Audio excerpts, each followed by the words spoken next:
Actress कही जाने वाली रेखा ने लिखी ऐश्वर्या राय बच्चन को एक लंबी चौड़ी चिट्ठी। रेखा की चिट्ठी पढ़कर रो पड़ी ऐश्वर्या राय बच्चन। आखिरकार रेखा ने अपनी इस चिट्ठी में ऐश्वर्या राय के लिए ऐसा क्या कुछ लिखा। हेलो नमस्कार, आप सभी का स्वागत है इस चैनल में। मैं हूं आपकी दोस्त पूनम अधिकारी। आज सोशल मीडिया पर रेखा की एक चिट्ठी तेजी से वायरल हो रही है। रेखा ने ये चिट्ठी ऐश्वर्या राय के लिए लिखी है और सबसे खास बात यह है कि जब ऐश्वर्या ने ये चिट्ठी पढ़ी तो उनकी आंखों से जो आंसू है वो थमने का नाम नहीं ले रहे थे। अब ये पूरी खबर क्या है, इस चिट्ठी में क्या कुछ लिखा गया है, वो सब बताने से पहले जैसे कि मैं हमेशा आपसे बोलती हूँ, वीडियो को लाइक करें, शेयर करें और चैनल को सब्सक्राइब करना बिल्कुल भी मत भूलिएगा। जी हाँ, ऐश्वर्या और रेखा का रिश्ता हमेशा से ही बहुत खास रहा है। ये रिश्ता सिर्फ कैमरों के लिए नहीं है बल्कि ऑफ कैमरा भी ये दोनों एक दूसरे को बहुत इज्जत और बहुत प्यार देते हैं। यहाँ तक कि ऐश्वर्या राय बच्चन तो रेखा को माँ तक कहती है।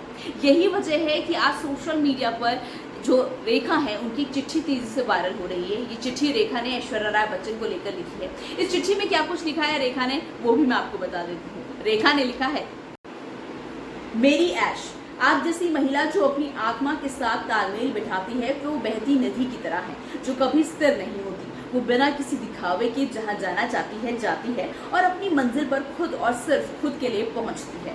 आप में बहुत साहस है जो कि मुझे बहुत अच्छा लगता है। आपने हमेशा अपने द्वारा दिए गए सभी किरदारों में बेस्ट से भी ज़्यादा अच्छा काम किया है, लेकिन आपका सबसे प्रिय किरदार माँ का है। आराध्या ने आपको पूरी जिंदगी अम्मा बुलाने का फैसला किया है, इसीलिए ऐश्वर्या प्यार करते रहो और जादू बिखेरते रहो। तो ये शब्द है जो रेखा ने लिखे हैं ऐश्वर्या राय बच्चन के लिए। आपको बता दूं कि जो रेखा और ऐश्वर्या का रिश्ता है वो बहुत अलग है। हर किसी को लगता है कि जो ऐश्वर्या है वो रेखा को इसलिए माँ बुलाती है क्योंकि कहीं ना कहीं अमिताभ बच्चन का किसी वक्त में रेखा के साथ लंबा अफेयर हुआ करता था। नहीं, ऐसा बिल्कुल नहीं है। दरअसल जो ऐश्वर्या है वो रेखा को अपनी शादी से पहले से ही माँ बुलाती है। दरअसल ऐश्वर्या और जो रेखा है वो दक्षिण भारत से आती हैं। ये दोनों महिलाएं दक्षिण भारत को बिलोंग करती हैं और दक्षिण भारत में एक खास रिवाज होता है। यहाँ पे औरतों को बहुत ज़्यादा सम्मान दिया जाता है और दक्षिण भारत में जो भी बड़ी औरतें होती हैं, जो भी उम्र में बड़ी औरतें होती हैं, उन सबको माँ कहकर बुलाया जाता है। एक तरह का जैसे आप दीदी बोल सकते हैं, तो माँ कहकर बुलाया जाता है। और ऐश्वर्या भी जानती है कि वो दक्षिण भारत से आती है, रेखा भी दक्षिण भारत की है। तो हमेशा से ही फिल्म इंडस्ट्री में हमेशा से ही अपने ज़माने से ही ऐश्वर्या रेखा को माँ बोलकर संबोधित करती है। हालांकि कुछ लोगों को लगता है कि अमिताभ बच्चन का अफेयर था इस वजह से, जो कि ऐसा बिल्कुल भी नहीं है।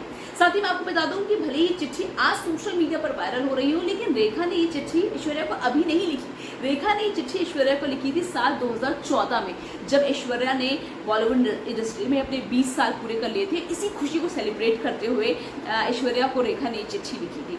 और कहीं ना कहीं ऐश्वर्या ने जब ये चिट्ठी पढ़ी थी तो वो बहुत इमोशनल हो गई थी, क्योंकि इतना प्यार उन्हें कभी किसी और से नहीं मिला। इतना सिर्फ अपनी सगी माँ के बाद रेखा ने ही उन्हें इतना प्यार मिला है। बाकी जो आप हर कोई जानता है कि जो ऐश्वर्या है और उनकी सासू माँ जया बच्चन, उनका रिश्ता बहुत ज़्यादा अच्छा नहीं है। साथ ही जो ऐश्वर्या है उनके ससुराल को लेकर भी खटपट की खबरें आती रहती हैं और अब तो ऐश्वर्या और अभिषेक की तलाक की खबरें भी लगातार सुनाई दे रही है। तो ऐसे में ऐश्वर्या को बहुत अच्छा लगा जब अमिताभ बच्चन की बहुत ही पुरानी दोस्त रेखा ने उनके लिए इस तरह की चिट्ठी लिखी। फिलहाल इस पूरी खबर को लेकर आपकी क्या राय है, कमेंट बॉक्स में लिख के बताइएगा जरूर। वीडियो को लाइक, शेयर, चैनल को सब्सक्राइब करना मत भूलिए।